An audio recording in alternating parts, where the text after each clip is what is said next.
Hey, hey, Caitlin. Hi, Jim. How you doing? Good. How's the audio working here from my hotel? Oh, well, thanks for joining us. How is Oregon? Oregon, yes. Oh, it's beautiful. And it's just hardly a cloud in the sky.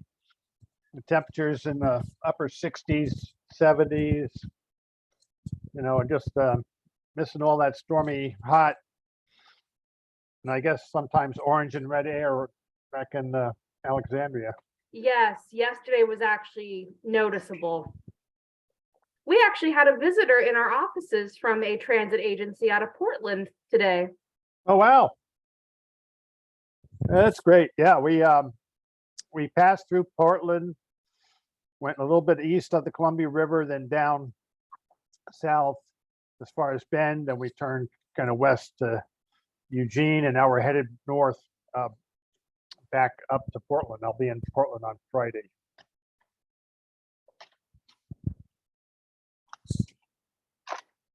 Very nice.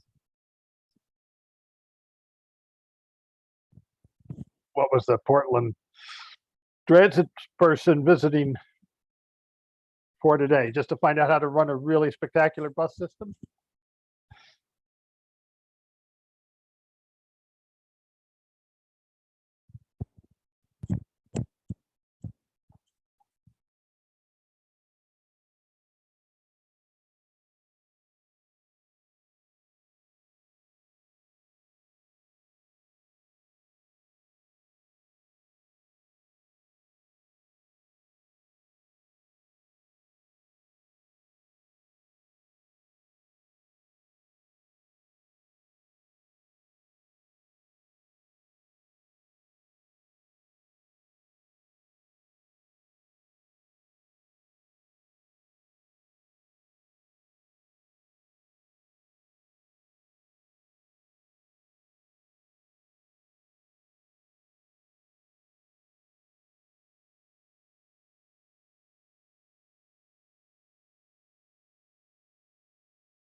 There you go.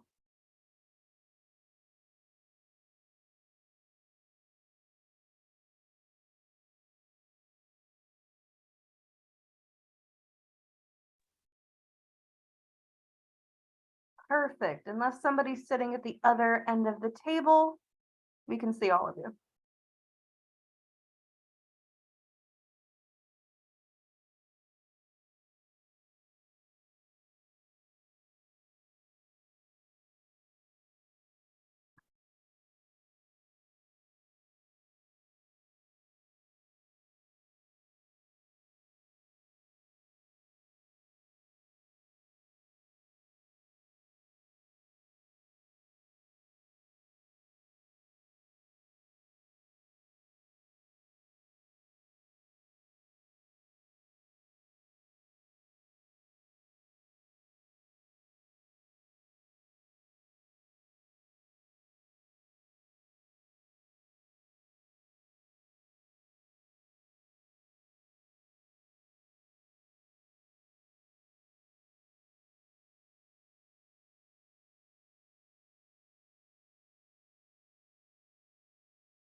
Hello, do we have my audio working?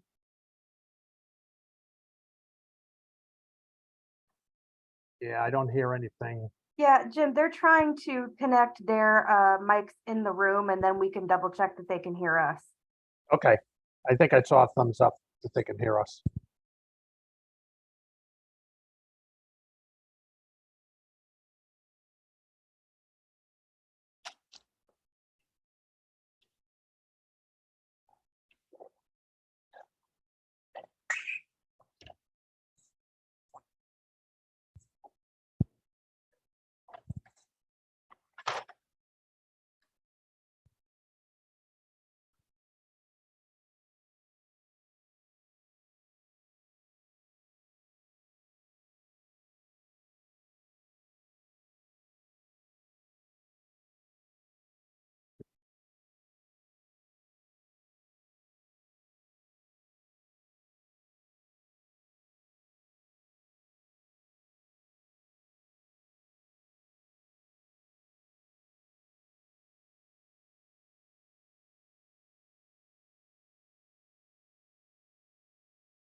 Can you hear us?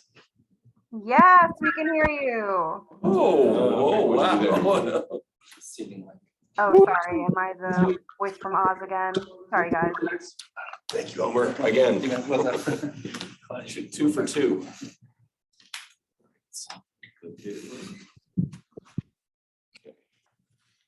Okay, just want to double check, Martin, that you can hear Jim Durham. He is also joined virtually. Yes, I think we heard Jim earlier. Jim, you still there? I am, Martin. All right, loud and clear. Okay, great. Our AV's all set up. Thanks so much, Elmer.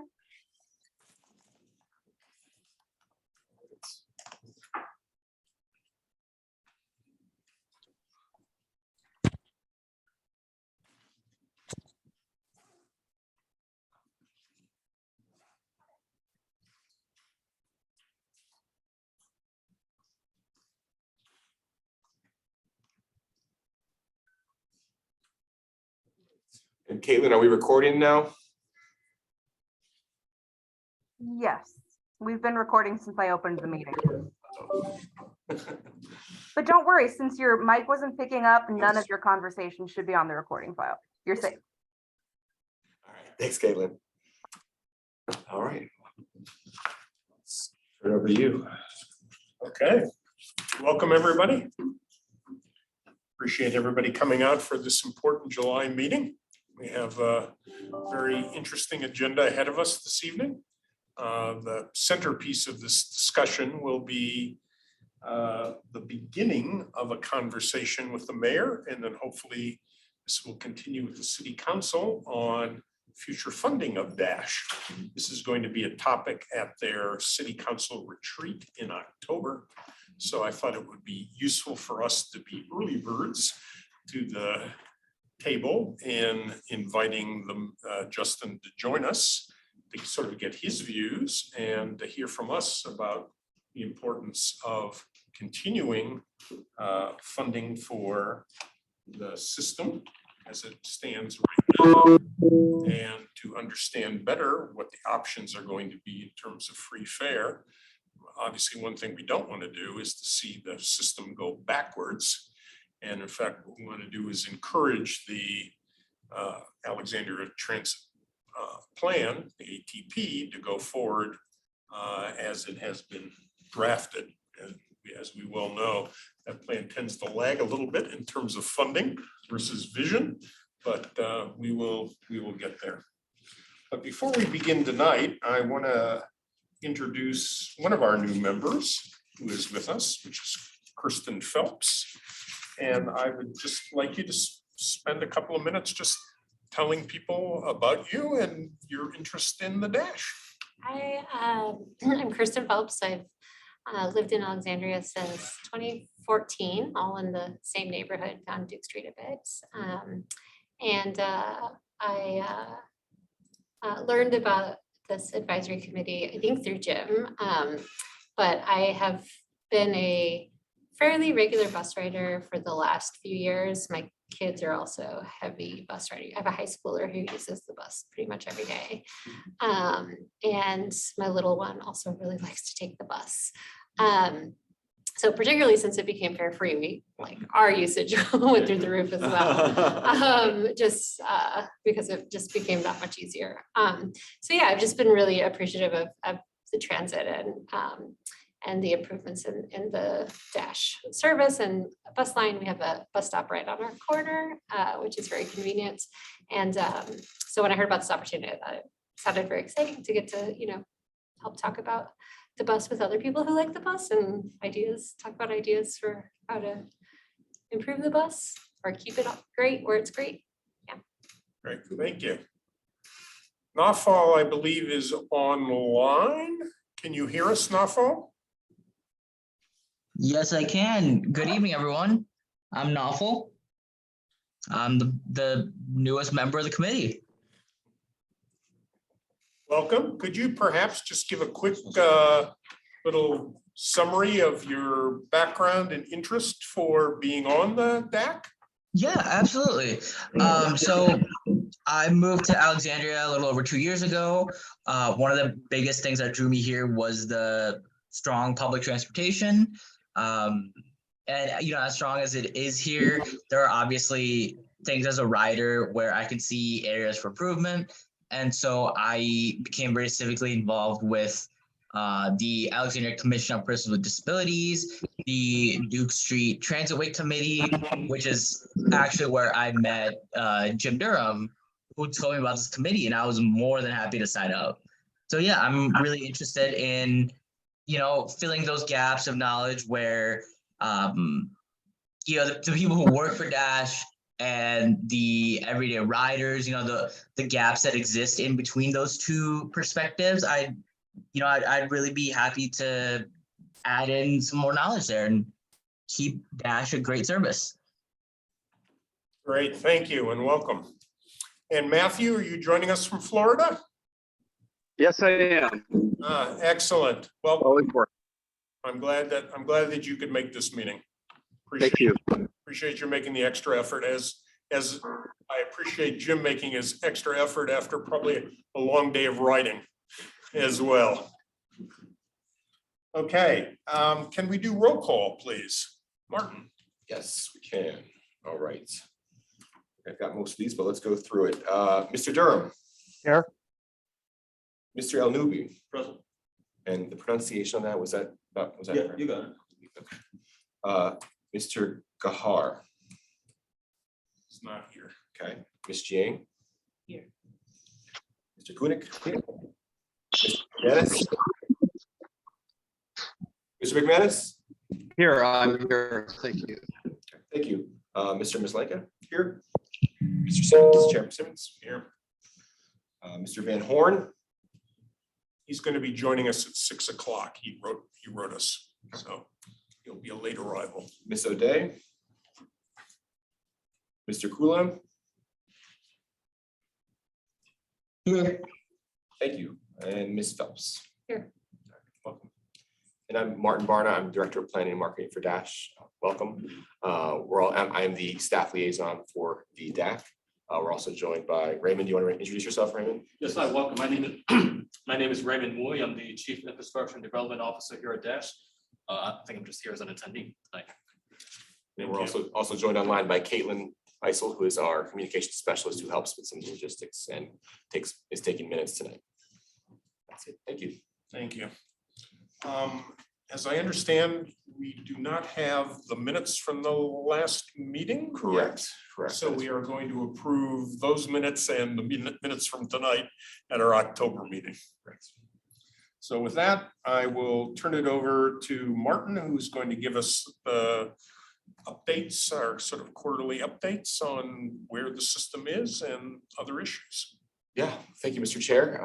Glad to be with you guys here tonight. I have a couple of different updates I'm going to share, kind of jumping around a little bit, focusing on ridership a little bit, because we've got some really good news on the ridership front, and then also some of the grants we've received recently. I'll share some information on those and a couple of items. So as I skip around, feel free to jump in and let me know if you have any questions or need any clarifications.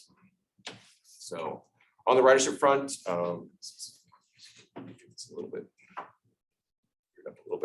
Oops. So you guys have seen this graph before. I think back in April when we last met, we were sharing some good news that ridership on a monthly basis is the highest February and March that we've ever seen. Actually, January, February, and March we've ever seen. This graph, there's three things I want you to look at on this graph. The light gray skyscrapers in the back, those are ridership by month for the 2017, 2018, 2019 period. That's kind of our baseline for what we would expect in a typical year before the pandemic. The red and the dark gray is kind of the worst of the pandemic year. That was I think FY 2021. The green is FY 22. That's when we started to come out of the pandemic and we introduced the new Dash Network and free fares. Actually, this point right here in September is where we introduced those things, and you can see the immediate increase. There was an Omicron dip right there. And then the blue line is this current, or the last fiscal year, FY 23, that just finished a couple weeks ago. And you can see that we are above pre-pandemic levels. As of a month ago, we were the only major transit agency in the DC area that could claim that. And so we're very proud of that. But it's not just that we're doing well compared to the pandemic. We're also doing well on a historic level. This is pretty remarkable, but we have just gotten the FY23 final numbers, and we had 4.5 million boardings in FY23, which is the highest of any single year in Dash's 40-year history. So this graph here shows that, dating all the way back to 1984 when we first started. We've got our 40th anniversary coming up in March, but you can see that we had a kind of a gradual rise. We had peaked in 2013 and 2015 at about 4.3 million boardings annually, and we've just eclipsed that. So it's been quite the bounce back after the pandemic in these last 2 years. So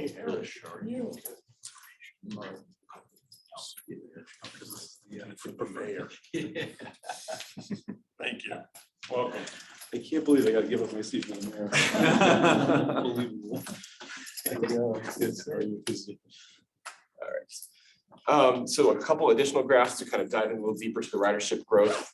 We want to understand why this is occurring and what's leading to it. This is more recent, but this is the April 2022 versus April 2023, so the last year or so, how we've been changing. This is by hour, so you can see that we do have a peaked degree to our ridership. This is not nearly as peaked as what we had before the pandemic, but it is starting to reemerge, that there is an AM peak that is reemerging.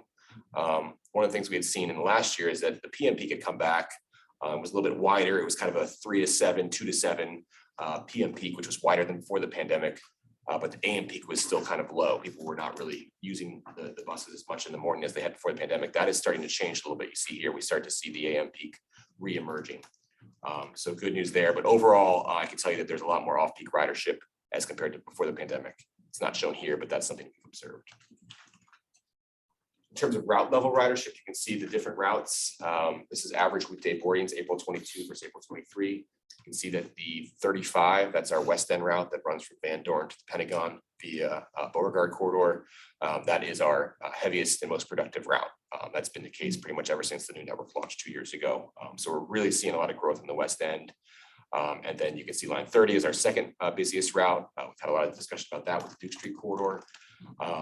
And then the 31 and 36 are just behind. I would note that those are the 31, 35, and the 36 are three frequent all day network.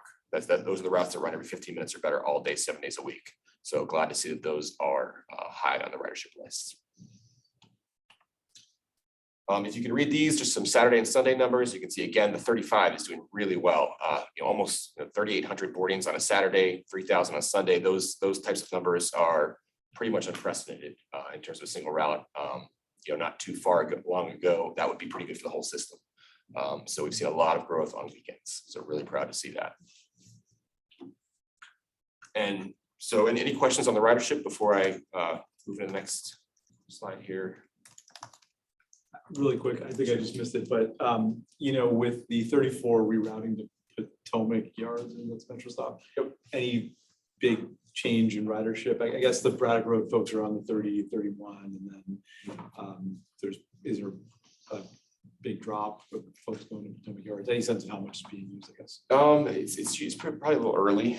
We usually, typically 12 to 18 months is when you wait to see how well a new route is going to do. This one, we can definitely look at it sooner. I actually have now, it's really the April, well, it started May 21st was the date that we changed the route. So it really just be the June data, which we've just gotten, and I don't have any information on that right now. Okay, cool. I can No, share thanks. with you, but yeah, that's a good item for next month or next quarter. Martin, on the Route 35, that's incredible performance. But do you have any information about what segments of Route 35 are especially doing well? Because that I find really just phenomenal. Yeah, traditionally on that route, there's a South Van Dorn segment, kind of it winds back behind the Van Dorn Plaza Shopping Center there. Edsel Whiting does well back there, but then the real crux of the route is kind of between Landmark and basically Mark Center, kind of along. We see a lot of boardings there. That's really great. That's amazing. Thank you. Especially since that's one of the routes which is being funded by the NVTC grant, which is again a great thing. Yeah. the 31 and 30, or which routes? Yes, thank you. The 31, it runs along King Street, all the way from the community college, all the way down into Old Town and around Bradley Road. I probably should include a map next time. And then the 30 is on Duke Street. That one starts out of Van Dorn, that comes up to Landmark Mall, and then comes into the city on Old Town at Duke Street. And then the 36 is the other frequent route. That one starts at Mark Center and then goes all the way up to Potomac Yard, kind of jogs along, goes along Seminary, and then cuts through to Bradley Shopping Center, King Street, then up to Shirlington, and then over across Glebe through our Landry to Potomac Yard. I don't know if this is related, but a few meetings ago, we were talking about FY23 budget and potential haircut across the board. I don't know if that impacted your services or ridership. We have not had to reduce service at all. If that's what, yeah. We were able to introduce the line 30 improvements back in, that was in September of, actually it was October of 22. We did see some increases on 30 since then. So positive signs after that. Which were the 3 lines that you said that have the increased, like the more frequent all day service? Yeah, so the 31, the 35, and the 36 are our frequent all day routes. The 30 is it's frequent during peaks, runs every 10 minutes along Duke Street, but does not run. It only runs every 30 minutes during all peaks. So it's one of our priorities for improving in the coming years. And if you're looking at a dash map, just as a point of awareness, the warmer colors, the red, orange, yellow, purple, those are the frequent routes. They're a little thicker on the map as well. Okay, well, so we're obviously thrilled about all this. We want to, shout it from the rooftops. We'll be doing a promotional campaign over the next couple weeks to talk about the press release, media event. So what we're planning is Friday, August 18th at King Street Metro. We're going to do an event. We're going to invite, you all are obviously invited. I'll send out some information in the next coming week or so. Going to invite Mayor Wilson has already committed that he'll be able to attend and speak. So we're inviting the city council, inviting the dashboard. So we'll have some speakers, we'll have some balloons and some music, maybe some treats and coffee. So we just want to celebrate, this great occasion, because it's as we mentioned, it's the greatest in our 4-year history. And we do want to highlight the riders quite a bit. We want to make sure this is not just a number that doesn't really mean anything. This is a 4.5 million boardings, 4.5 million people that have used Dash to get where they need to go to make their lives better. So we're trying to collect stories about those folks, and we'd be happy to share any stories that you guys might have, or if you want to amplify this to your communities, that would be great. We put out a couple of social media posts. There'll be an e-blast coming out later today. We're trying to go out into the field and ride buses and talk to folks as much as we can. But yeah, so any help that you guys can provide, or even if you want to share your own story, that would be great. Is the outreach for the Dash story being done in multiple languages? Right now, it's just in English, but that's definitely something that I think is a good idea to do. It would be helpful to have it at least in Spanish on Amharic. Yeah. Yep. Thank you. Okay. Well, yep. More information to follow on that one. Moving on. Next item we have is an update. More good news on our grants that we've applied for FY24. In large part, thanks to a lot of the advocacy that folks at this table and others in the community did, we were able to secure continued funding for our 395 and 95 commuter choice grant program that we've had for the last 4 years, and that funds the frequent service on lines 35 and 36 AV. So we are excited to be able to commit to doing 2 more years of that. So it'll go from September 2023 through at least September 2025, and hopefully much longer.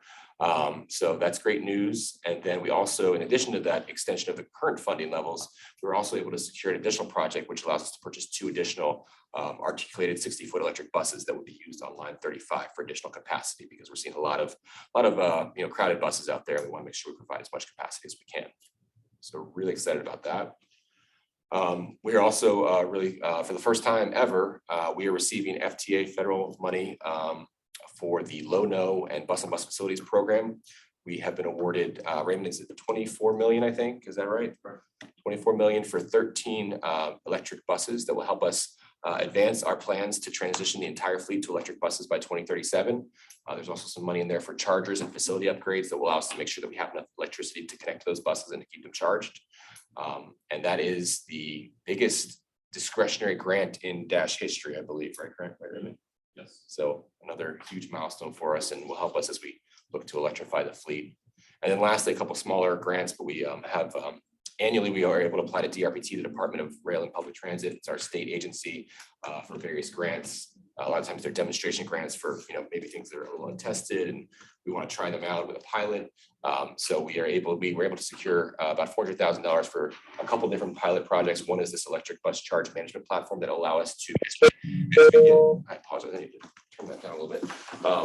As we get more and more electric buses, we want to make sure that we're able to charge them efficiently, try to avoid peak charges from Dominion and energy companies. We also want to make sure that we're able to charge them in such a way that they can meet our service needs, where they can turn around and go back out as quickly as possible. So we're not having a situation where we don't have a bus charged up, ready to go when we need them. So this charge management platform will give us some insights and allow us to do some of that. We hope. And then the automated wheelchair securement pilot, we're gonna have 5 buses that will have these automated wheelchair systems installed where the driver is not required. Currently on the bus, the driver has to come back, park the bus, go back, strap the person in to make sure they're safe. There's some liability concerns, there's personal safety and personal space concerns. So this is an automated securement system that kind of uses pressure to secure the mobility device, and driver intervention is not required. So we're going to test that out on some of our buses and see if it's something that works. Yep. Martin, as far as the FTA grant, that's great news, but I'm just wondering what implications there are in terms of additional staffing, because I remember from back when I worked for the city, we were always trying to figure out what kind of what additional manpower we'd have to expend to do the paperwork that has to be done. Are there things that have to be done for Dash or by the city or for both? What's your general idea of that? How do you do all the paperwork that has to be done to get the $24 million? And you're talking about kind of in terms of the requirements from FTA. Yeah, exactly. Yeah, because I know before this we never got FTA grants, and so I'm wondering whether Dash is going to be doing work or the city or both of you guys. I'm just kind of wondering how that will work. Sure. Raymond, do you want to? Yeah, so a lot of that we're still navigating as we go along. Much of the additional legwork that's required to be an FTA compliant recipient, the city is acting as the recipient on our behalf. It's being absorbed by existing staff, both on the Dash side and on the city side. There are probably still some unrealized staffing implications that may or may not be impacted by being an FTA recipient, but we believe that's probably minimal.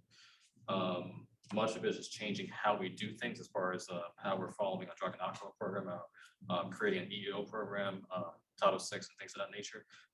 Typically things that existing staff has capacity to do. So either taken on by existing staff currently as new requirements or an adjustment to some of the existing programs that we've done. Good. Thank you. And as you might know, we did apply for FTA funding last year as well. We weren't successful, but as part of that effort, we put in place a lot of the policies and things that we needed to do last year, including like Title VI. So we kind of had a leg up there. So Jim, you have your hand up? Yes, thank you, Ross. On the first of all, congratulations on both the ridership and the grant awards. With respect to the NVTC grant buses, when do you expect those? So that grant just allows you to start the procurement process, or are we talking about getting those 2 electric articulated buses in what, 2 years? What's the timeline for that? We are expecting those as quickly as 12 months from now. We've gotten pretty good at procuring vehicles, so we're expecting those probably about 12, 13 months from today. Oh, 12 to 13 months. That's great. Great. And then another question, grant related. Since you've sort of crossed that threshold of getting FTA funds, are there opportunities to supplement the operations of Dash going forward? So on the, I'll take this, but on the FTA programs themselves, these particular programs are specifically designed to not support or augment operations budget. However, there's a as part of this particular legislation, there is a mandated 5% set aside that has to be spent towards workforce development. So there's a lot of training opportunities, resource opportunities, apprenticeships and things like that, that we have as part of this program. We have 5% of our project set aside to invest into those programs, but they're specifically not intended to augment day-to-day operations. Yeah, I was asking more whether or not there were other federal opportunities, either existing or downstream, that you foresee I for think, future years. yeah, on the operations side, the way that this region is set up, the majority of all the operations money goes to WMATA, and they're Got in the city. That's right. So we're really after the discretionary grants that are more so on the capital side of things. Got it. Thanks. Yes. Just as a footnote for folks, the FTA administrator has now moved into Old Town. So she actually is an Alexandria resident and she is using the Dash bus system. So, yeah. Oh, cool. Okay, Matthew. Great. I just want to applaud Jim as well, the successful grant for 13 additional buses. As you know, on the Alexandria Transportation Commission, I'm a strong proponent of the electrification of the Dash fleet. So I want to congratulate you and the team. And I think the more public affairs that we can do on this as we get the buses in 13 months, the better. This brings, I think, the fleet to 25% electric, and I think we're leading the country. So congratulations. You should be justly proud on a really good bid. Thank you. Just to add some clarification, the 13-month lead time applies to the 395 buses. Those are much easier to acquire. The 13 buses and other buses downstream funded by SmartScale and other funding sources, they'll take a little more time because the process is a little more complicated to get those buses procured and on site. Great, thank you. Okay, and then I think I have one more slide before I can open up for any other questions, but this is an update on our TDP and service. For those that are new, the TDP is our annual transit development plan, which is a document prepared each spring and bring to the community that outlines our plans for service improvements and other changes that we might be implementing in the following fiscal year. So we were able to secure our FY24 approval for the TDP in May with the board of directors.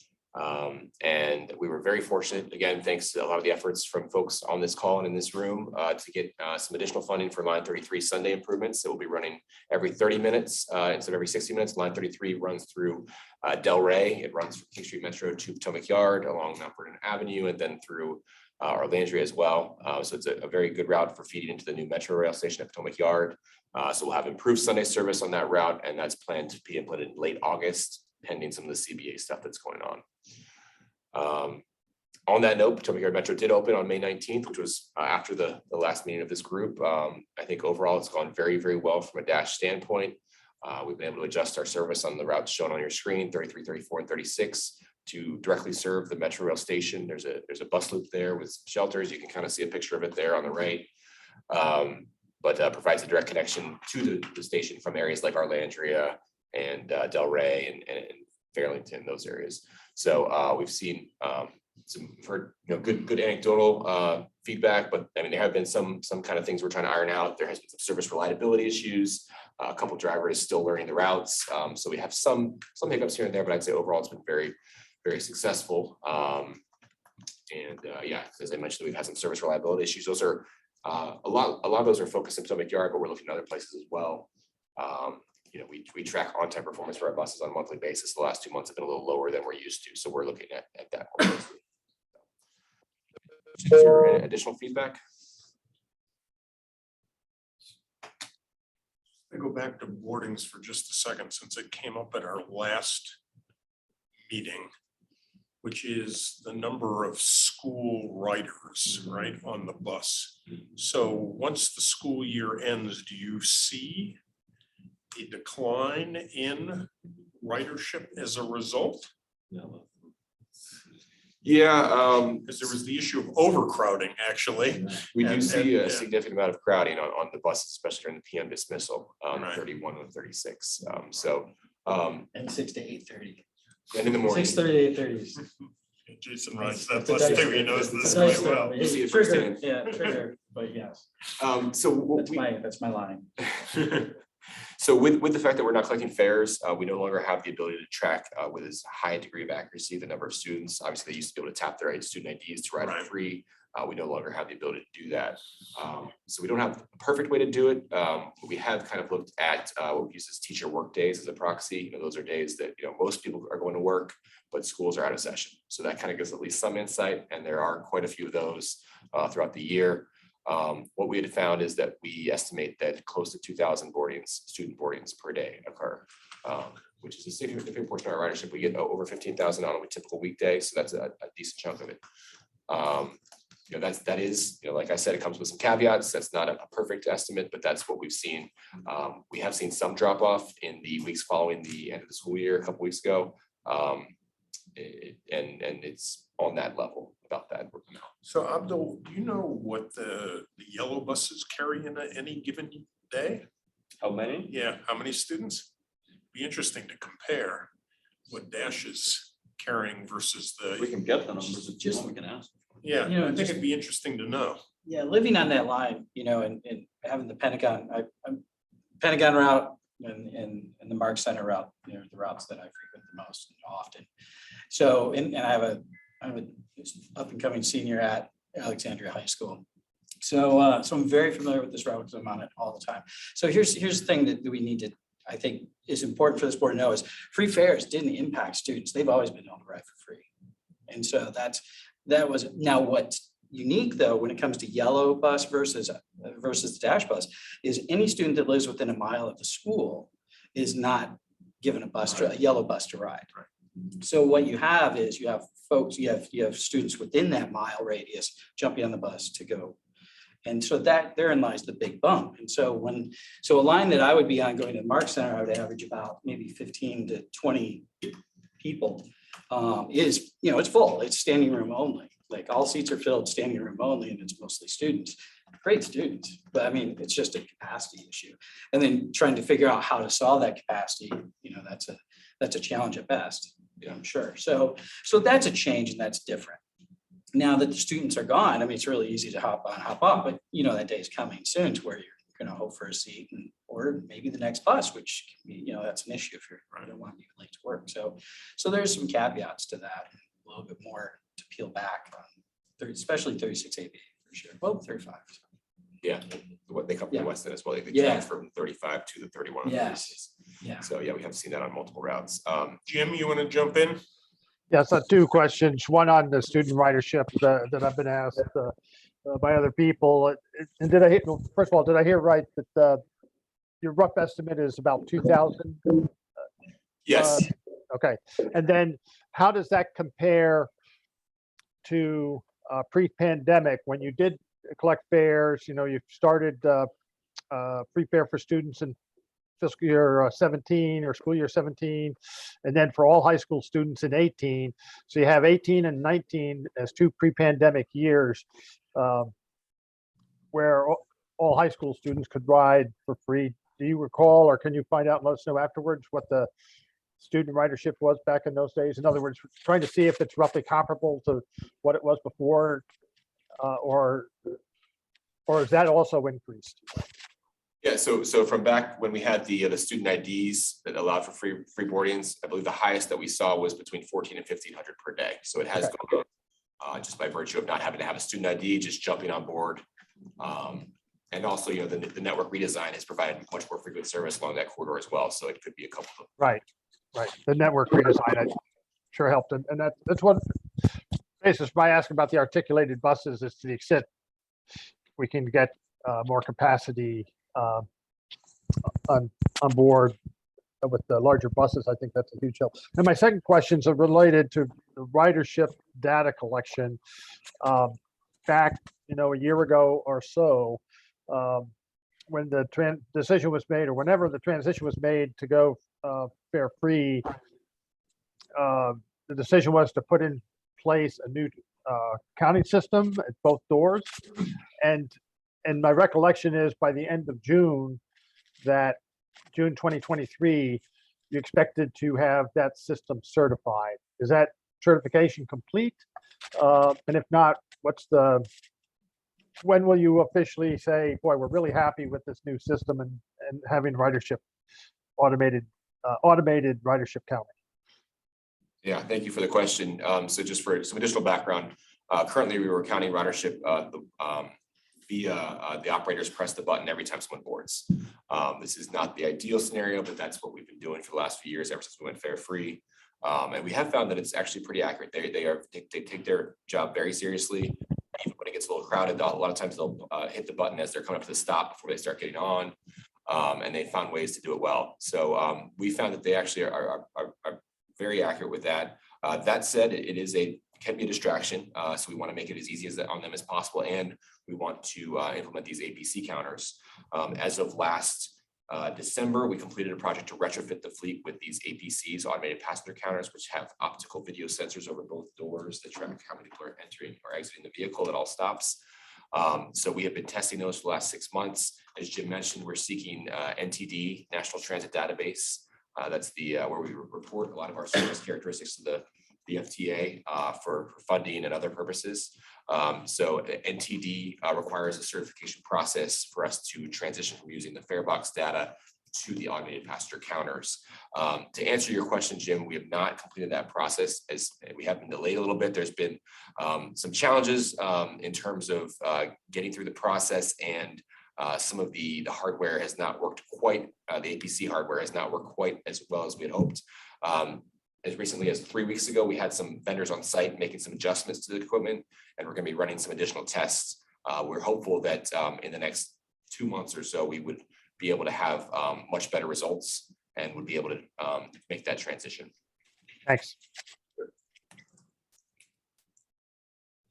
Any other questions for Martin?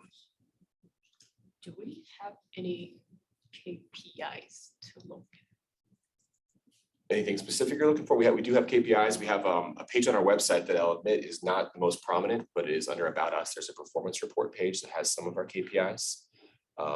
Mainly it's ridership is one of the dashboards we have, has a lot of information there. We also have one on service and safety that includes like on-time performance, customer satisfaction index, and a couple other ones. And then we have one for sustainability as well that kind of gives some insight into the number of CO2 emissions that we're saving, the mileage that our electric buses are running, that kind of thing. So it's on our website if you're interested.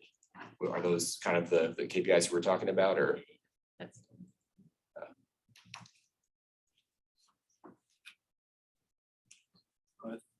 Speaking of electric buses, have you noticed any decrease in fuel costs now that you're using electric buses in contrast to using diesel, or is it a little early? Do you have any information on that one, Raymond? We have yet to specifically quantify that, any net reduction in fuel consumption. We're just now coming to a draft of our phase 2 zero emission bus implementation study that has a analysis of our current deployment so far. So it goes into a lot of depth about how well we're using our current electric fleet. From that, we should be able to interpolate any type of indirect impact on our reduction of consumption of fuel from that. But it's difficult to gauge on a holistic level because as we're increasing our usage of electric buses, we're also increasing our service levels. So it's not a clean environment to compare.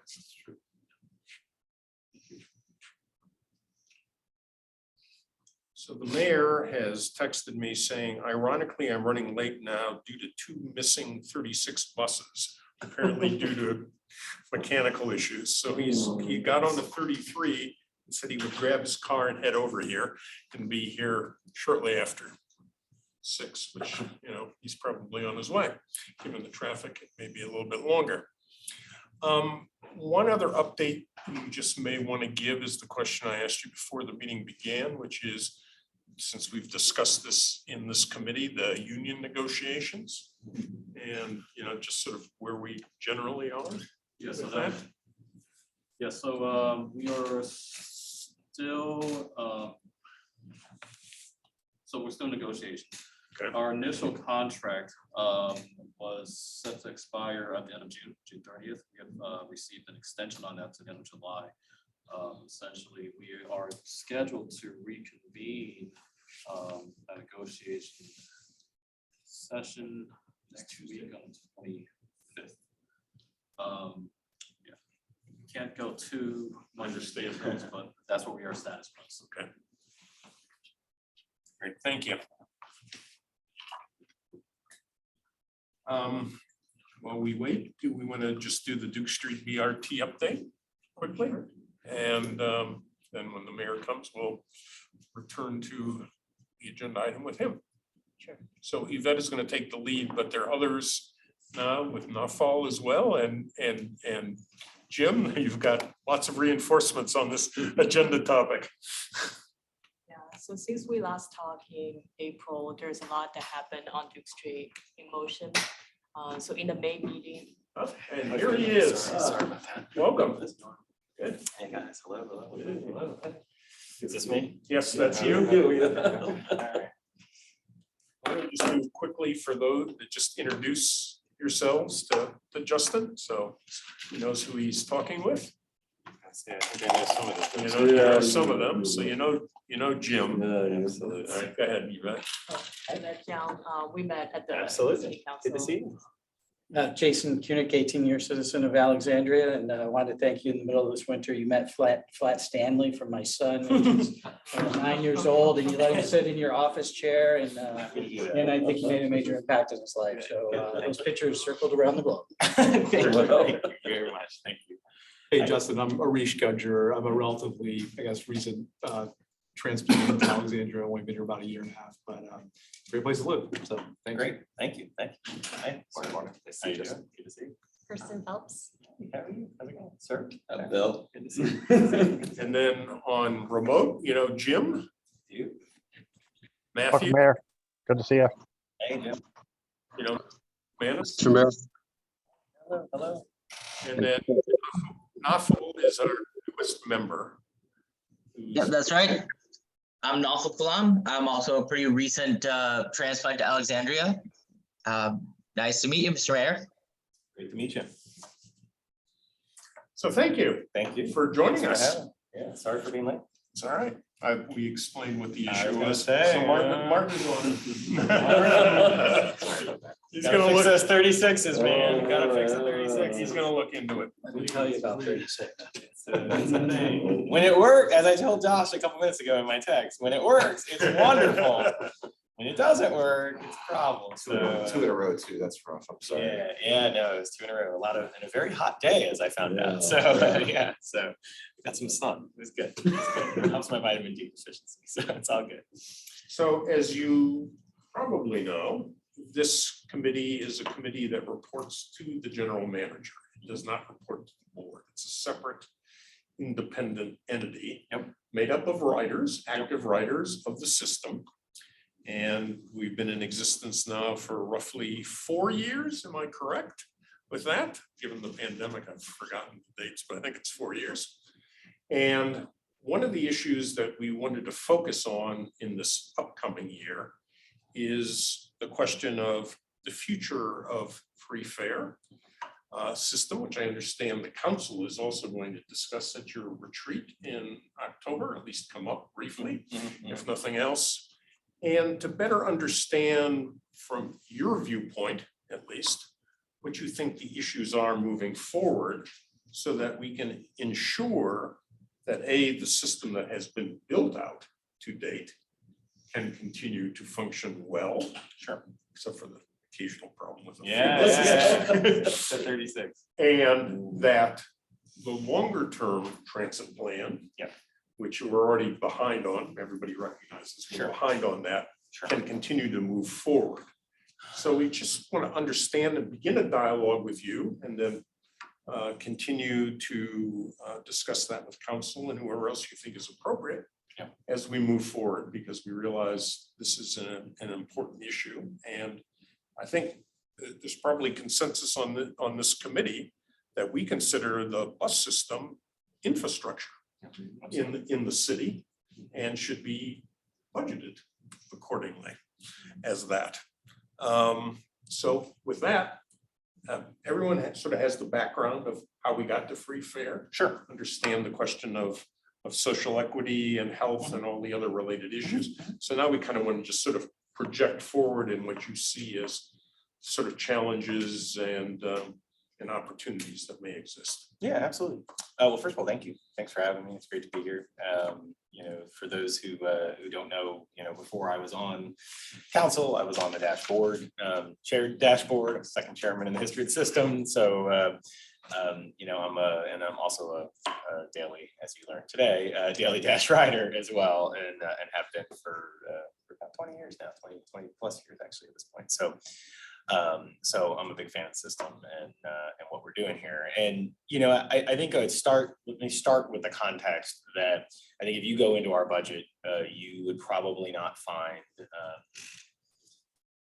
trying to think of it, I can come up with some exceptions. There's maybe one or two exceptions, but you would not find an area of our budget that's grown more in the last several years than Dash. And I say that to start with kind of understanding the context, and that's a combination of investments in really three areas. One was the new network and making sure that we fund the new network. Two was the collective bargaining agreements that went into place, and three, obviously, free fare. And so the combination of those three things, and then just kind of normal increases in expenses that come along with running a system in an inflationary environment. We have, I believe, shown that we're certainly willing to make the financial investments in Dash and making sure that Dash is invested in, as you said, as an infrastructure, as a form of infrastructure for the community. And certainly we see it that way. And I think you have strong support on the council for that. And I think it's evidenced by the fact that in addition to the budgets that the managers proposed that we have ultimately supported, which have included significant new investment for Dash, you've seen in council ad delete for the last couple of years, you've seen the council go further in each of those years, because I think there is a desire to continue accelerating investment, perhaps not as large as I think everybody would want and kind of every advocate would want. But I think there's strong support for Dash and what we're doing in the city. And I would add to that to say that on free fare, there is strong support for that initiative, and that obviously came about in the previous council and enjoyed support on that council, but then that is continued on this council. If anything, I think this council might even be more supportive than the previous council was. So I think there's strong support for remaining fare free. Now, that all being said, I think everyone has to acknowledge that there is a financial impact on all of this stuff, and all three of those things will continue to challenge us financially. Right, we're coming up. We are at the end of a collective bargaining agreement. Know that there's a process underway to come up with a new one, and that will certainly have financial impacts associated with it. And in that case, we'll be paying more for the exact same thing we are providing today. And so, and that's everyone acknowledges that. And then certainly when it comes to fare free, as the state grant continues to phase out, there will be increased local costs associated with that. There was, and I think as we kind of look at the history of how we got to fare free, I think it's important to acknowledge that when we did that, there was angst from the board, the dashboard, when the council funded that proposal. And I think the angst was not because they didn't support the initiative, but they were justifiably afraid that it would come at the expense of implementing the new network, and that the costs associated with that would come at the expense of the new network. And they drew on plenty of studies that show that when riders are given a choice between fare free and more frequent service, they're going to choose more frequent service every day of the week. And that's certainly true. I also think there are real benefits to fare free. That's why I sponsored it. So, and I think we've shown the success of that, and we see it every day in our city. And so, I got a little frustrated that kind of the issue was portrayed as, how do we sustain fare free? We didn't, say, how do we sustain putting tires on the bus? How do we sustain, having the buses with fuel in them, right? Like I understand that gets seen as kind of an extra, but I certainly don't see it that way. And I think it's just like the conversation that we're having at WMATA right now. It's a conversation of, how do we sustain in a very different environment? How do we sustain the cost of transit? Now, contrasting what WMATA is dealing with, I think is very important, which is WMATA is dealing with a situation really focused on Metro Rail, not Metro Bus. And it's because historically the subsidy level for Metro Rail has been much, much, much lower and is primarily been funded by fare revenue in a way that the bus has not been. And so we've always had a lower subsidy or a higher subsidy percentage for buses, both Metro Bus and Dash, than rail. And so we're not dealing with the crisis that Metro Rail is dealing with, and even furthermore, our ridership is above where we were before, so not half of where it was, which is what Metro Rail is dealing with. So I think in some ways there are similarities in the challenges, the financial challenges that both entities are seeing, but then as you kind of dig in, it's big differences. Our issue is not a pandemic one. If anything, the pandemic has given us the opportunity to make transit more relevant to the community in the city, and they've responded. The ridership shows that, record ridership, and first system in the region to exceed pre-pandemic levels, et cetera, et cetera, et cetera. So I think all that's to say, we will. This will obviously, expanded funding for Dash is going to be a challenge, just like, expanded funding for the schools, just like expanded funding for police, fire, and everybody else. And I think we'll have to work to find the resources to do that. I don't see there being a challenge where we won't have the support for that. Now, on the capital side, obviously the recent grant we got is a big win. That's huge, and that goes a long way to addressing some of our capital needs, and that will help. The operating side is still going to be a challenge, particularly with the impact of whatever the new collective bargaining agreement is whenever we get it in place. And so we'll have to work to find funding for that. And that's why we get paid the big bucks. So that's where we'll be. But I do see there being certainly broad support in the council for that. That's not to say, and I want to be fully transparent. It's not to say that depending on where we are in a revenue situation next year, if we're looking at a more severely constrained environment than we expect, that Dash, just like everybody else in the city, schools included, will be asked to play their role in addressing some of those challenges. I don't think we ever take any part of the budget and say that it is immune from scrutiny during the budget process. But I think the council has shown that this is an area that enjoys broad support. So I talked enough to now open it up to questions. I'm happy to talk about any specific things or talk in some detail on some of these things as you guys wish. So, yes, ma'am. What do you think of how we portray the narrative of fare free now in terms of, oh, we're getting some grant money as well, we're saving in fare box maintenance, even though we lost some revenues, it might be an investment, we're still cutting expenses to make up for it. What do you think of that? It's interesting. I've kind of honed how I talk about this over the years as I've kind of talked to members of the public about this.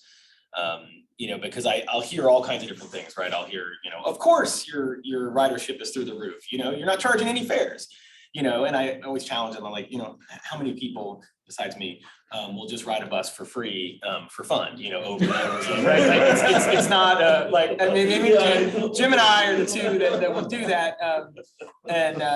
But there's not that many people that will do that. And so, the reason people are riding the bus is because it is going to a place they would like to go at a time they would like to go there.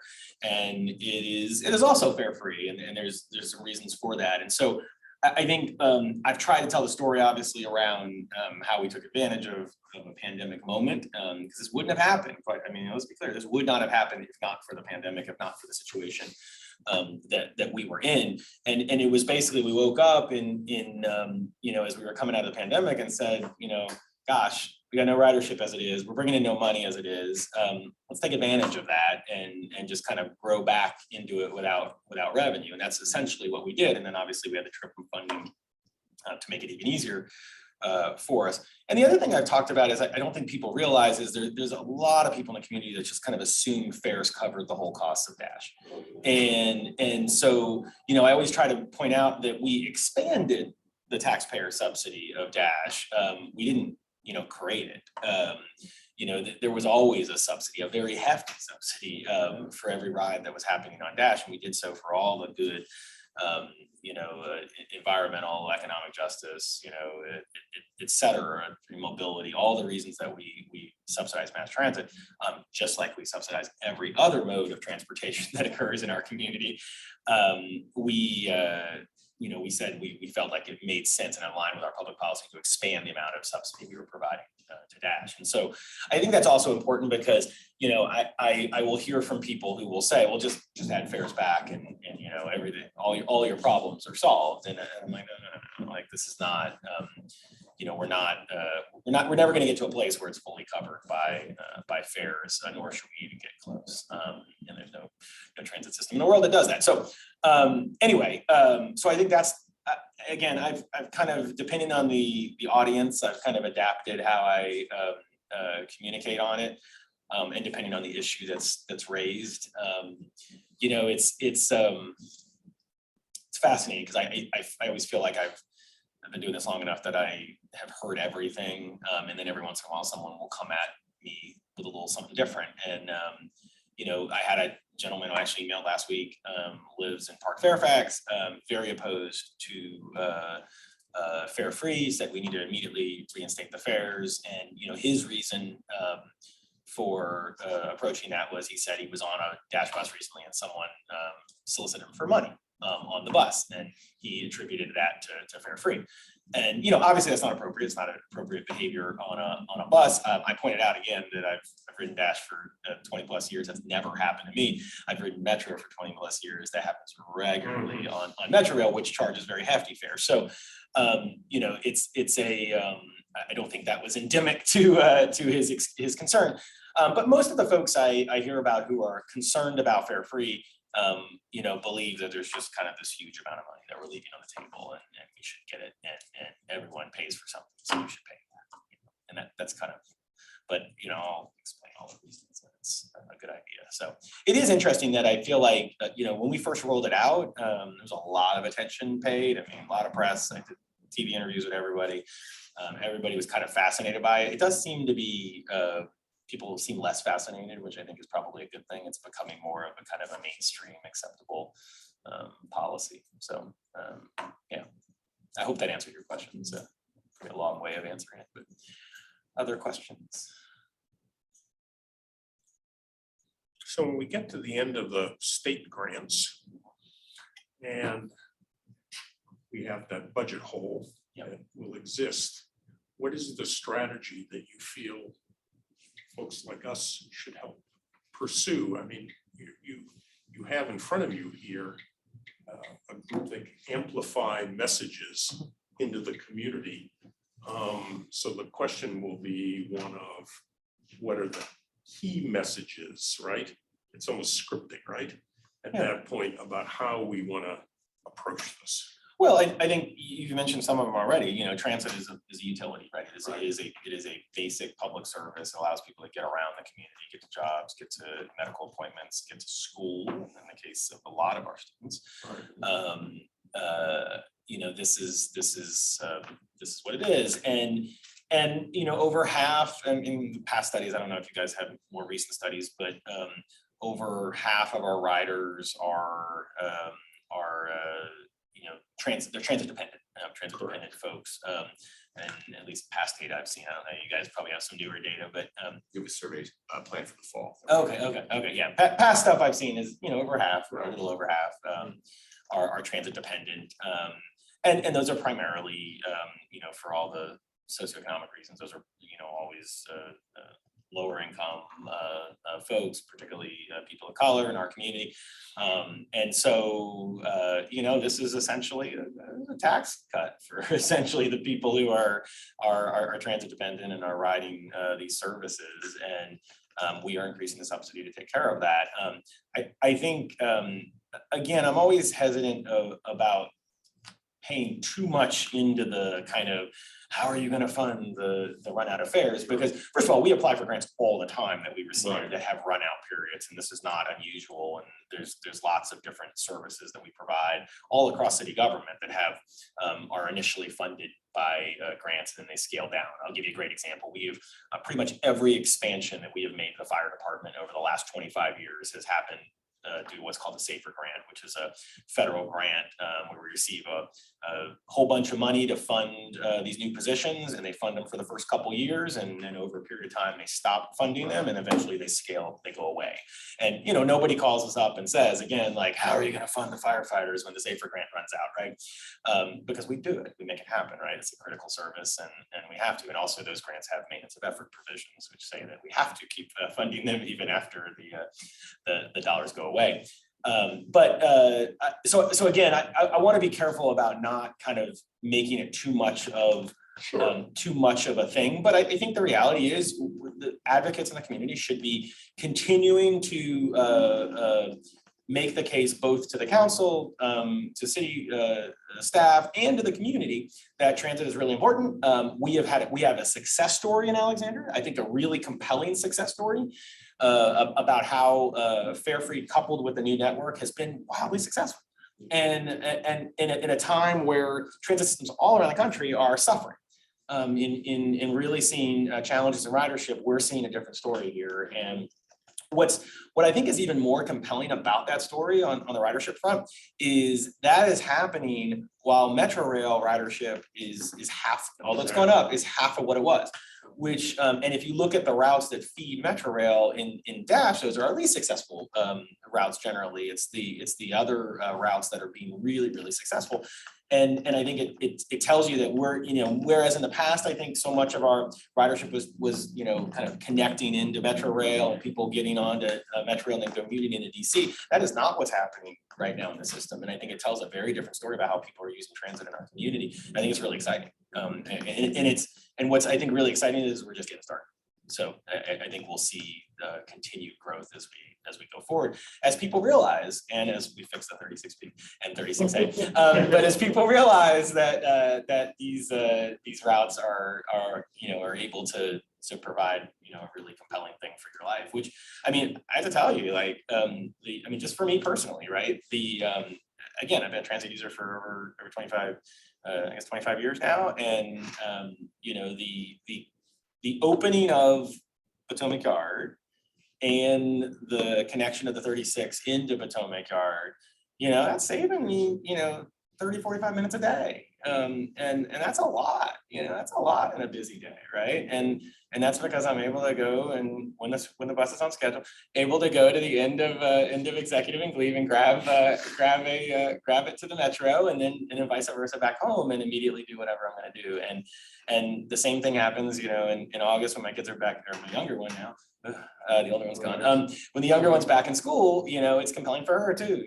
She can get home from track practice, and I don't have to go get her, and she can get to school in the morning if she has to go early and things like that. And so that is a really compelling thing for a lot of people in their lives, and not just for transit dependent folks. That is a service that anyone can take advantage of and should, and obviously benefits their quality of life. I think we need to make that case, and we shouldn't be bashful about making the case for taxpayer investment in that kind of service.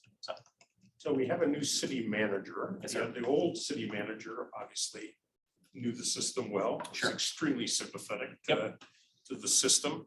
So going to put you on the spot Yeah. with candor here. Yeah. How do you assess the interest of the new city manager in the Dash system? relatively new, come from a completely different sort of city environment Yes. here to Alexandria. So Well, it's definitely you are right. He's coming from a different environment. He's coming from Arlington, Texas, not Arlington, Virginia. right. And transit not so big there, right? And it has been a change for him. But I will tell you, two budgets down, he has proposed significant investment in Dash, and he understands that's a value of this community, and understands that that the council is strongly supportive of that investment. So he's made sure that we make those investments. I don't think you have a concern there, and I think you look at kind of the interest he's paid and the board operations and everything that's going on there, and then now the ongoing collective bargaining process. I think he shows that he's ready to make sure that we sustain transit in this community at a high level. So yeah, I'm not particularly worried about that. And ultimately, right, city manager reports to the council, right? So he's going to take his policy direction from us, and I think the community, the council has been really clear about their support for Dash and what we do. So yes, sir. One of the things that I've noticed, and and that there have been a few articles about ridership increases and free fare, or like when WMATA was sort of considering free fare and whatnot. And it's one of the things that always struck me is that, we've got this great example of free fare, because I must confess back, when I was working for the city, it was like, I don't know, free fare. I don't know, I'm just gonna get kind of sleazy people on the bus. Oh, with you. Nothing Listen, else. I was And yeah, you and I both remember those Yep. days. Yep. And now that we have it and we've implemented it, it also works out really well. Yep. We don't have a lot of just derelicts hanging around on the bus. Yeah, We've got a lot of people Yep. who are fully utilizing the service. Yep. But I guess one of the things about it is that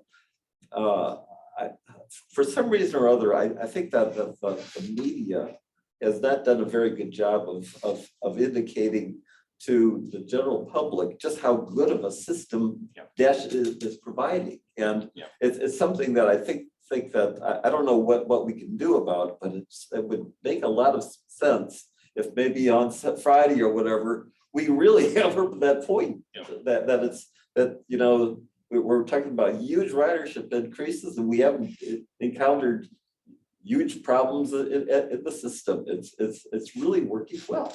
So and I hate to kick some other transit systems while they're down, and I'm not going to do that. Well, I might, but I think, again, and I wouldn't say this probably in front of a TV camera, but contrast that with, unfortunately, and again, Daily Metro rider,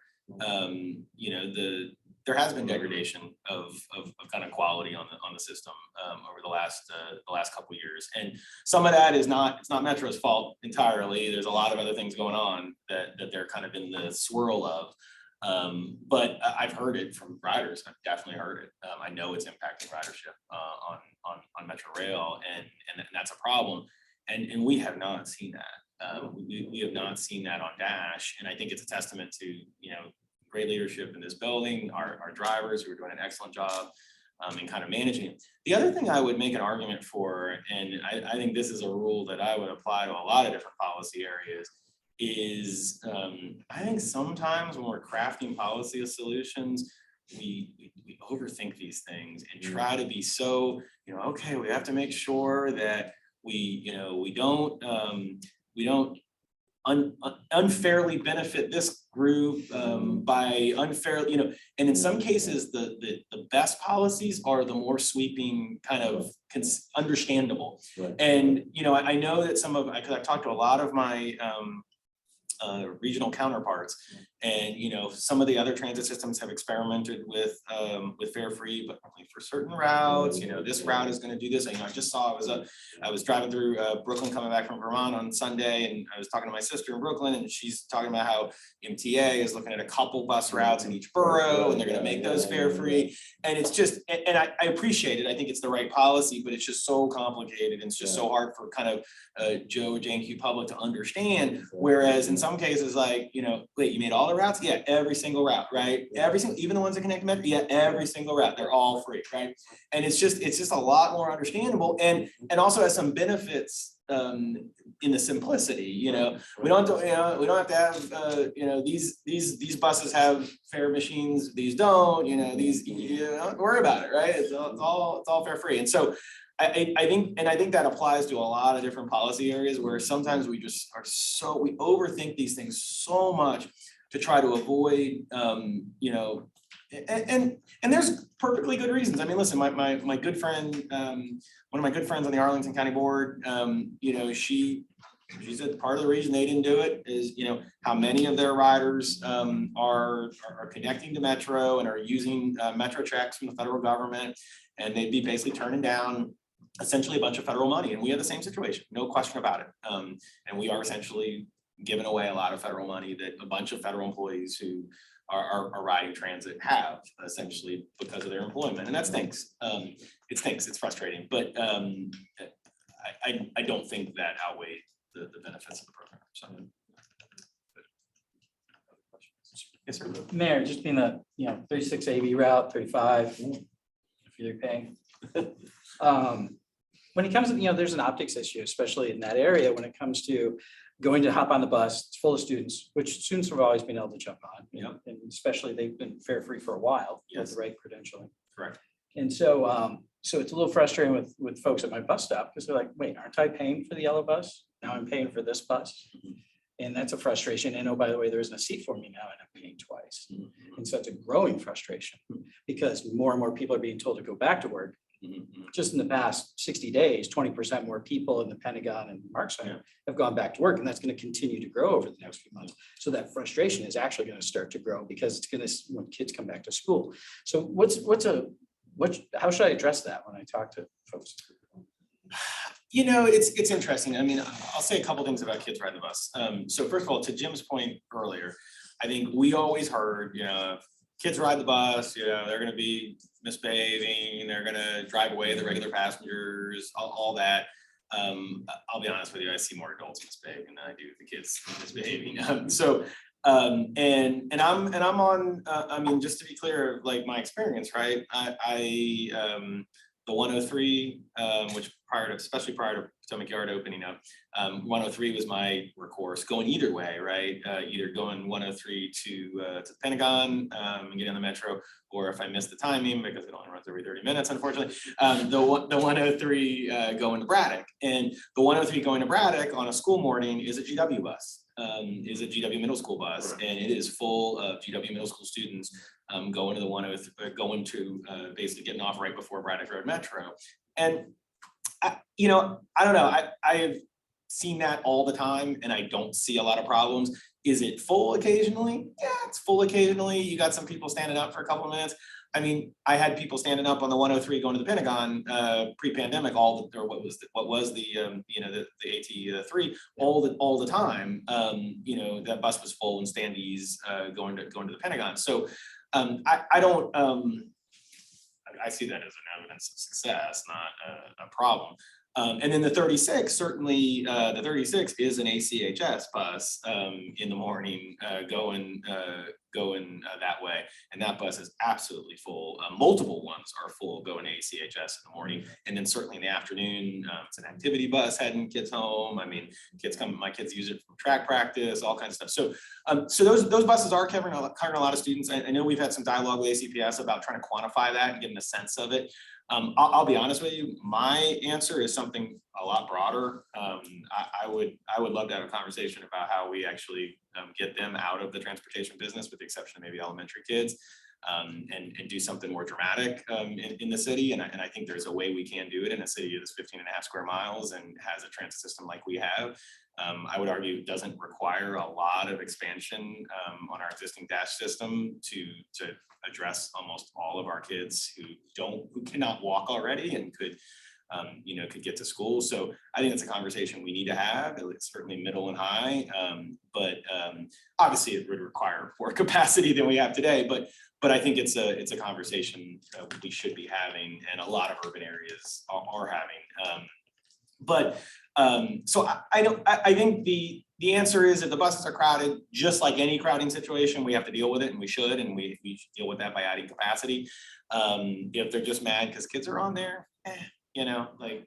Yeah. Actually, they're not mad at the kids. They love the kids. Kids are great. Yeah. They're fantastic. My daughter's one of them. I know, Yep. you know, our children go to school together. Yep. They're great. They get the pass. It's just the seats. It's the, oh, this bus is filled. That's new and different for anybody that's been in the neighborhood for a few years. Yeah. And so, and again, I can't help but say that they say, aren't I paying for 2 buses? Yeah, I mean, well, first of all, it kind of depends, right? Some Yes. kids, you know, because of where they live, they might not have access to the Outrageous. yeah, they're too close, and they just prefer to ride the bus 'cause it's closer. I can tell you that my kids prefer to ride the bus. Mine too. More reliable. In the middle of winter, it's a lot So, warmer. there you go, 36. That was a compliment about the 36 right there. That was a positive. Again, comparing to ACPS transportation, but you know, like that's just saying. So, it's you know, so I know there's some trade-offs that happen there. But you know, if we have crowding situations, we got to deal with them, and that's something we deal with regardless of who the passenger is. And you know, everybody wants to see. I also feel like, you know, we should also teach people to get up for people if there is you know, if they don't. Particularly, I know I try to teach my kids that if someone older is on the bus, they need to get up and stand and let them get up. And they do it often. Yeah, They're good so- kids. So Jim, you have your hand up. Jim is in Oregon. I know, finishing Yeah, thank you very much. On the Twitter and Facebook. Yeah. Just a minute. Can you hear me okay? Yep, Yep. you're on. Okay, yeah, I'm probably one of the people on there is talking about who tends to overthink some things. My apologies in advance, but I'm an advocate for increasing the service level. The mayor knows that, and so let me just run through some numbers that sort of make sense to me, and tell me if they're off base or if I'm wasting my time overthinking this, which is if we collected the Dash collected fares, it went back to sort of the 2016 level of fare collection with the new ridership numbers, we might be talking about let's say $6 billion of fare collection. But if we then exempt students, that's about 15% of the ridership, at least during the school year. So that knocks that down. And then if half of the overall ridership would qualify for SNAP benefits, and we had a low income free fare program, then all of a sudden you're talking about 2/3 of the riders would be paying fares. So you would be collecting fares from 1/3. And yes, a lot of those would be federal dollars. So now but we might only be talking $2 million a year. And the fare box, to bring back fare boxes, is upwards of $5 million initial investment. And so bringing back fares, but exempting students and exempting, or having low fare for no fare for low income, excuse me. I think might only net $2 million a year. And with the upfront investment, then there's 2.5 years before we're have useful new money in the budget, if you will. But some people might argue, hey, I'll take an extra $1 million. That'll that'll bring line 30 up to frequent all day, 7 days a week. That'll bring 32 at Eisenhower Avenue in the Holmes Run area. So what do you say to, because you're a good planner, policy, and long-range thinker, that maybe it does make sense to have this stratified program, even for a small portion, if we can increase service? I think I know the answer based on what you've said so far, but I want to at least tell you that. I mean, rolling around. well, I mean, part of it is if you again think about kind of how I've talked about this issue a lot, which is, I don't think our success is just because of fare free. I don't think our success is just because of the new network. I think they're both intertwined, and you can't just, if we just remove fares and kept our same network, we wouldn't be seeing what we're seeing right now. Because again, aside from people who just like to ride buses like me, most people aren't gonna just ride a bus back and forth just for fun. And so I do feel like they go hand in hand. You're right that we could, you know, there are trade-offs we could make and probably expand a service for folks. And, you know, that is certainly always gonna be a trade-off conversation that we can have. I personally, I think there are a lot of other benefits of fare free besides just you know, the kind of financial piece in that way, that I think it's all part of our marketing now. I mean, this is part of how people kind of think about transit in the city. Plus, I mean, we think of transit as a public utility, right? It's we're treating it like that. I mean, this is essential service. Also, you know, again, I just after I finally got on the 33 bus tonight, because the 36 bus we didn't show, I got in my car and I drove on a bunch of free roads around our community to get here. And I should have just taken Dash, but that was yeah. Okay. So yeah, so I think we just have to. This is one where I don't feel like I feel like we're always looking at our arguments to be overly defensive on this one, and I don't really think we have to be. I really don't. So. Fair enough. Any other last comments? Arish, go ahead. Oh, yeah, Mayor, just, you know, curious to hear, apart from fare free, fixing the 36, if you had to think 5-10 years out, what would you love to see? How would you love to see Dash change? What would you love to see the future state of the system? Well, I mean, you heard one of them, how we think about kids and school transportation. I think that's part of it. Obviously, we have a lot of routes that aren't providing true urban style, urban frequent transit. We got to get there. And so it's providing transit so that you don't have to think about it. So you can go to the corner and you know it's coming, you know, as you do in New York, as you do in Boston, as you do in San Francisco, where you just don't have to think about it, and you know it'll get you where you need to go, and you don't have to check a real-time thing, you don't have to do anything, because you just know the service is frequent enough that it's coming.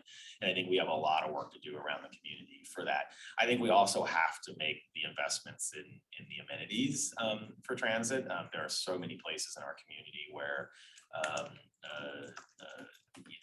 you know, hostile environments for transit riders, you know, and obviously that was a big part of the conversation on Duke Street here recently, is you know, some of the ridiculous places that we force people to stand to get on a bus on Duke Street, just completely dangerous, ridiculous places. And that exists all over our community. And, you know, the bus shelters that aren't what they should be, you know, at a lot of places. We got a lot of investment to do on that. I mean, we need to do a really big bus shelter effort at some point. It requires a lot of investment because, you know, if we want people to ride, right, you know, we can't have them standing out in the rain. We can't have them in the sun waiting for that 36 bus. So that's the last time I'll mention it today. I think we can't have them standing out there all the time, and the fact that we force transit riders to deal with some of those conditions is kind of absurd. And so I do feel like that's a significant part of it too. So rolling stock and service is important, but also what happens before you get on the rolling stock as well. And so I think, yeah, you know, we have, the good news is, like, we have a plan, right? We know what the plan looks like for silly service expansions and all that. We just have to provide the funding to make that happen, and then the rolling stock to support it. And so that's the good news. But you know, we've got to find the money over the next several years to make that happen. So I think that's my vision is providing those kind of investments. And then I think, you know, what we're setting up is a really cool opportunity, because, you know, fast forward, let's say 7 or 8 years from now, you're going to have two additional transit ways in place on the west end transit corridor C, and then now on the east-west. I'm old enough, I still call it transit corridor B, but now Duke Street in motion. And we already have transit corridor A, which ultimately will be further expanded at some point. Those are, you know, having that real estate is huge, because that allows you to do so many other things in the future as you get additional rolling stock, as you get additional, you know, opportunities for service. And so, and I think there's a couple places I pulled a Band-Aid off a couple months ago on an issue, Jim remembers this, on an issue that was extremely controversial when we did Transit Corridor A, which was the idea of connecting to the south, continuing Metro Way through Old Town into Fairfax County, connecting with what Fairfax County is now doing on Route 1 in Fairfax County. There is no reason that you should not be able to have a one-seat ride from Potomac Yard to Fort Belvoir. And that is an opportunity that's now created by what's going on both in Fairfax County and what I believe we should do and should have done originally. And I was somewhat responsible for some of that. So we all make mistakes, but it was a different time. And I think we looked at these issues differently. And I think now we have an opportunity to make those connections, and then that's not the only one. We have the opportunity to make connections on the west end, at the end of Duke Street, when we get Duke Street into Fairfax County, and then I know our friends in Fairfax County are very interested in connections to Transit Corridor C, the north-south on the west end, going into Fairfax County past Van Dorn Metro. So the good news is we have partners certainly on Fairfax, and then obviously we've historically had a partner in Arlington who really want to be part of transit connectivity with the city. And I think that's something where in the past we've been really resistant to that, and I think for really stupid reasons. And we now have an opportunity to change how we look at that. The good news is I raised that issue several months ago, expecting kind of a buzzsaw to come and attack me, and really didn't hear a lot. So a lot of the folks who had previously been so resistant to transit connectivity through Old Town, I don't think they have the fight in them as much anymore. So I think that's probably an issue we can revisit. And the good news is Fairfax is making very significant investments in transit on Route 1. They recognize that's an important corridor for them. So we got to tie into that. That's such an opportunity for us. Thanks. And just, sorry, out of curiosity, just because I'm relatively new, why was there so much pushback? Is it just increased traffic through the city, or? No, we don't want buses coming down Route 1. Buses are loud, scary, and never mind the fact that there's 18-wheel trucks that go down Route 1 all the time, right? But so it's and I make light of some of it, right? There is also history, right? Like the reason Route 1 is where Route 1 is because a perfect example of kind of systemic racism in our history, right? We cut through Black neighborhoods to build Route 1 and did that at a very different time in our community. I think I would suggest that getting transit on Route 1 is ultimately going to reduce some of that impact on quality of life that Route 1 creates and has created for generations. Because those are big highways that are basically running through neighborhoods by design. So I think we have an opportunity there. And again, I don't think there's the same resistance that there was to doing that. In fact, I think there's people who would see the real benefit to it. So, and we do have buses that go go on parts of that corridor, but not certainly not in Patrick area in Old Town. So, opportunity. Thank you, Mr. Mayor. Absolutely. Thanks for having me. Appreciate Appreciate your it. Thank you, comment. guys. And thanks for the work that you guys do. We appreciate it. So, Thank you. All right. See you all. So, Thank you, Justin. absolutely. All right. See y'all. Thanks. Okay, back to Duke Street. Do we need to process what happened? Well, I'm sure. I'm interested. What's the general reaction?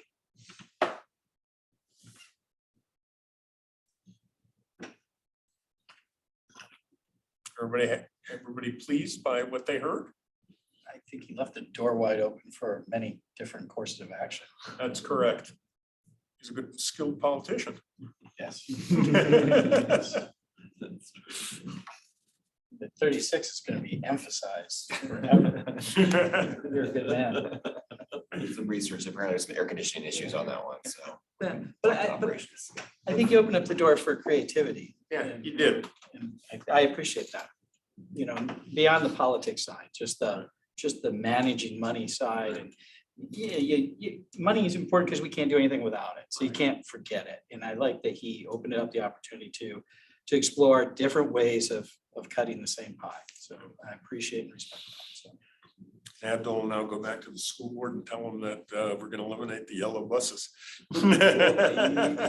Yeah, that would create a lot of anxiety within school staff and transportation departments. So yeah, I mean, they would not want to hear that. If you pay more, it'd be easier to recruit the yellow bus drivers. Oh, we do pay more. There you go. Oh, of course. And they're part-time. Oh, Well, you guys have a CBA. We don't. So Yeah. true. It's a big, yeah, big difference. But there are challenges. I mean, there's, you know, the school district. It's hard to recruit bus drivers Right. and keep them for sure. Yeah, right now we're offering incentives like signing bonuses. Yeah. As it is for any profession right now. For sure. I do also think, you know, I don't know, except anecdotally, I mean, first of all, there are some schools that there is no school bus to, or at least there's one, right? Like Satellite Campus, my kid goes to Satellite Campus. There is, you can't actually take a school bus to it. So she rides the bus every day. You know, I would be curious to how much increased student ridership on city buses alleviates some traffic concerns, because I would, you know, I definitely know some people that if they don't get on the bus, they're not necessarily gonna take a yellow bus, they're gonna get a ride, particularly after school and in the evenings, right? Good point. So I think it's just thinking about and messaging that the more, you know, the more that we view the bus as a community good that serves everybody. And, you know, as we're able to continue to improve it so that people are more interested in using it, you know, that has social benefits and reduces other social costs, you know, obviously climate, but, you know, just traffic and headaches and things like that. And, you know, I think, you know, it's just observational for me, but younger kids are like obsessed with the bus. Like, I don't actually know any teenagers. I know teenagers exist in this city that want to buy a car and drive a car, but I don't know any of them personally. Everyone I know is just like, why would I do that? I can get on the bus, right? Or I can grab a scooter. Right? Yeah. Okay, in the interest of time, Yvette, let's go through this. So in the May advisory group meeting, we have voted on a preferred concept for the corridor.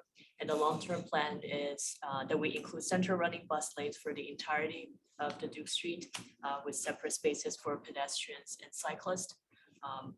Also near term, knowing that the funding might be limited, we should work towards the long-term plan as much as possible while finalizing a design that can be constructed with funding.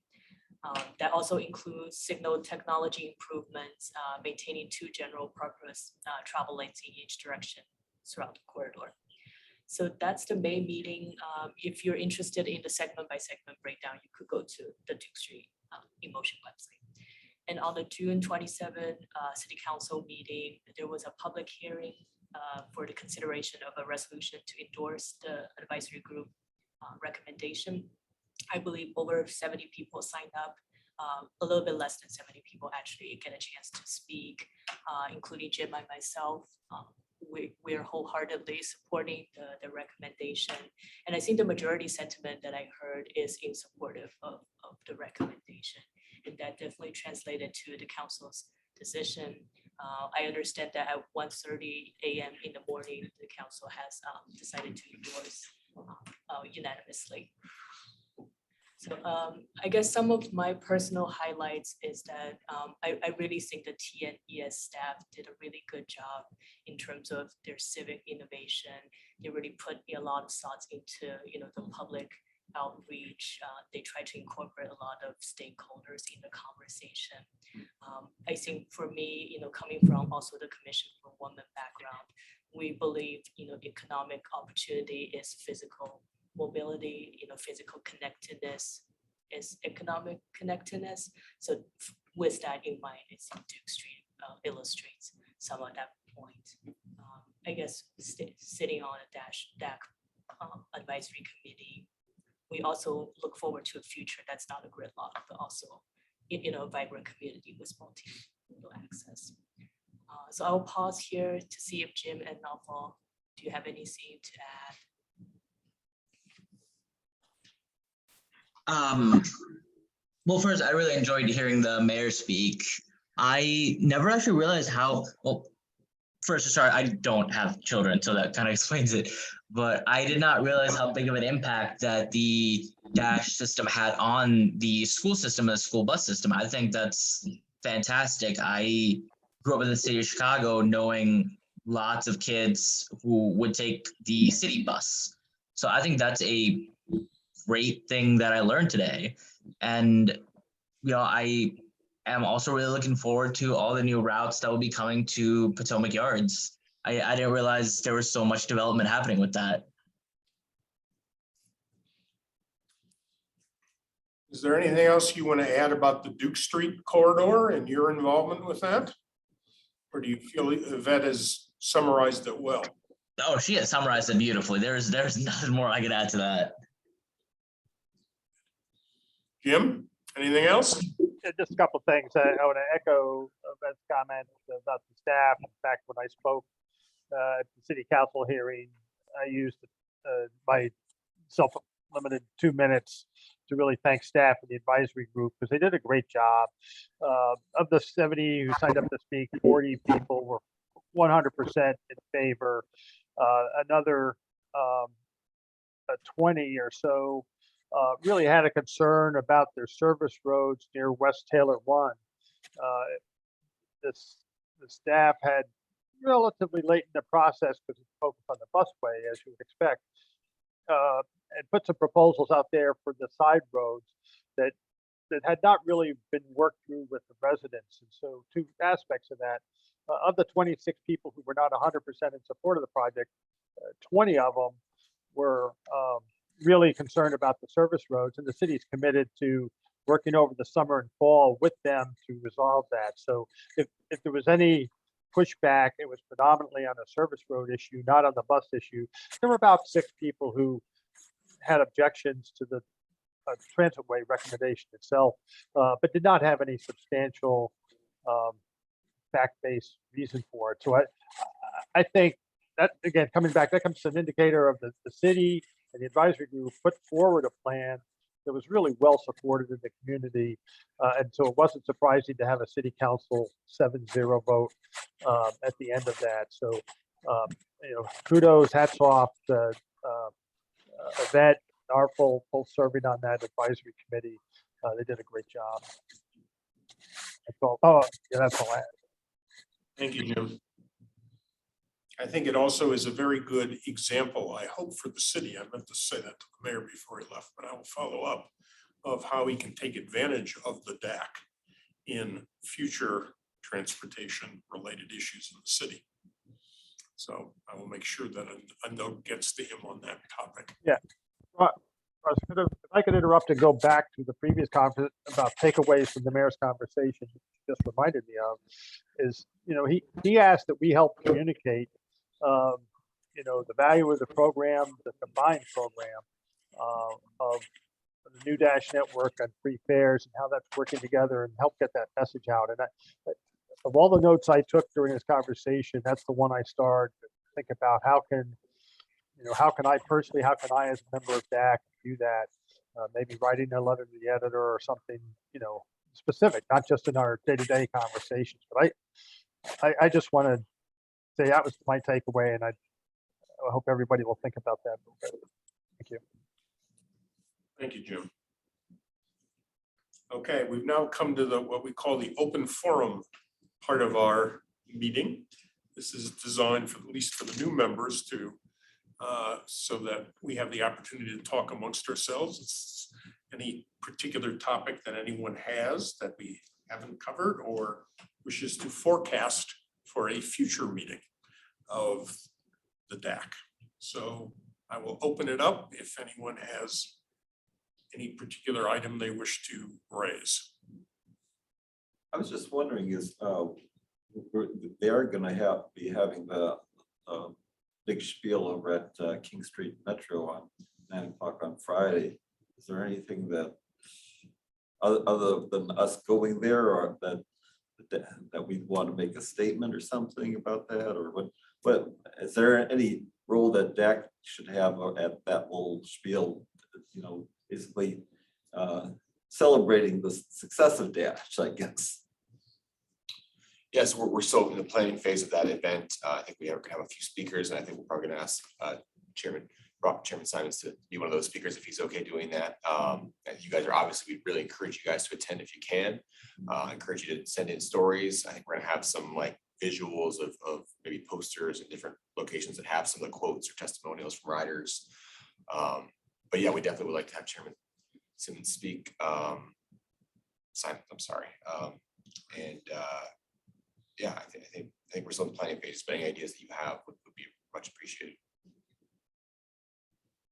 I think if nothing else, we should make sure that we use our social media to highlight the event so that people know about it and can show up. Although 9 a.m. on a Friday, who knows who you're gonna get, right? But do our best. We're hoping to avoid some of the summer heat in the afternoon and thunderstorms Right. like that. Local newspapers coming. We're gonna be inviting our full media list. Okay, So good. hopefully we'll get some attendance. It's another way to amplify, Jim, your point. Okay, any other issues? Otherwise, our next meeting is in early October. We haven't actually set the date yet, but I'll get back to you on that shortly. We probably will, although your school board meets on Thursdays, yeah. So we probably will go back, even though we scheduled this on Tuesday, because this happened to be the majority sentiment. We'll probably go back to our Wednesday schedule, unless there's a huge conflict. So we'll be in touch with you shortly. Jim? Yeah, I had, I'm just trying to look ahead to October. And then, after that, we meet in January and that leads into budget season and the TDP, Transit Development Plan. And one of the challenges I saw last year with the Transit Development Plan, and Martin knows this, I'm talking about the supplemental, the city council chose to fund, a relatively low cost, something like $110,000 increment to connect the line to the Potomac Yard. But there's a lot of ridership and a lot of low-income ridership in the Homefront Parkway area served by Line 32. And there's a growing need for riders for service in the Eisenhower corridor. Correct me if I'm wrong, Martin. I think that's Line 32, right? And at least one of the council members tried very hard to get I think it's $440,000 for that increment, but didn't get support.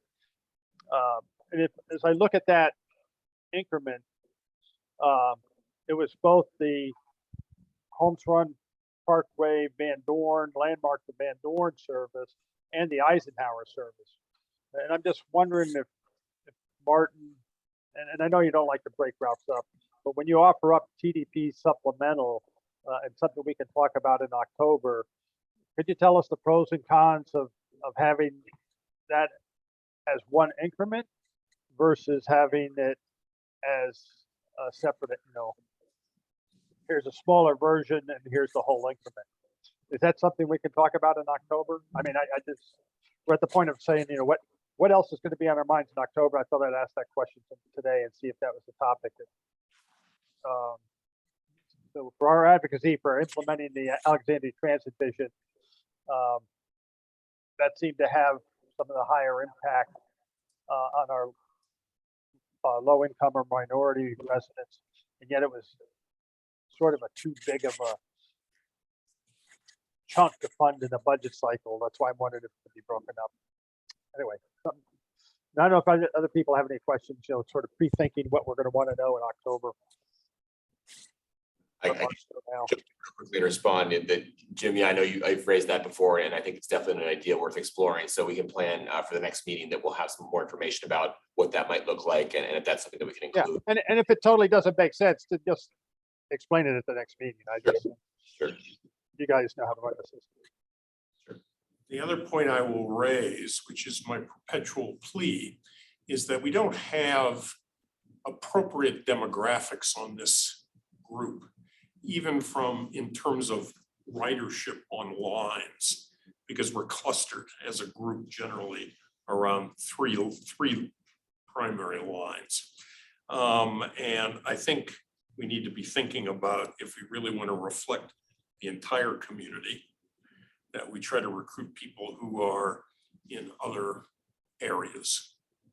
Eisenhower Avenue in particular stands out to me as a glaring gap, at least in terms of ridership. And then, of course, we have other socioeconomic issues that we need to address as well on this group. So I will just put that out. And I will remind Abdul again that if we can find a student representative for this year, I did look last time. and we would, ask around. I think it would be a Try to- great, addition, I I'll think, try. particularly since we keep bringing up students constantly. Be nice to have their viewpoint. We did have an ACHS student that contacted us. I think it was for a class project, and he was really engaged, and then we tried to give him the hard sell. Apparently he's a senior though, so he was graduating, so we must be happy friends, Right. but we haven't heard from him. I think we need to start bringing donuts to the meetings and then we can tell them like, hey, there's donuts at the meetings or whatever. Get on your bus in the morning and start asking. Well, actually, I've actually done that. Yeah. And then my daughter's like, please stop. All right, Jim, any other point? Is your hand still up from your previous question? Sorry, okay. All right, any other business? Otherwise, I will call for a motion to adjourn. Second that. Well, we have to get a motion. to Motion to adjourn. adjourn. All right, second by Jason. All in favor? I'll second that. Aye. Thank you all for participating in the summer meeting, even at a distance. I appreciate very much Matthew and Jim and Nafo joining us remotely. And to our new members, again, welcome. We look forward to your contributions moving forward. Thank you all. Have a great rest of the summer. Thanks, Ross. And try to show up on Friday if you can. Friday, August August 18th. It's still a ways Not this from now. Friday. Not this Friday. Not this Friday. Any tchotchkes? There'll be plenty of chats. Right, because you, I think you sent Yeah. me a note that said Yeah. July My little 18th. one. I'm just I like, said July 18th? Yes, because I. Today is July 18th, right?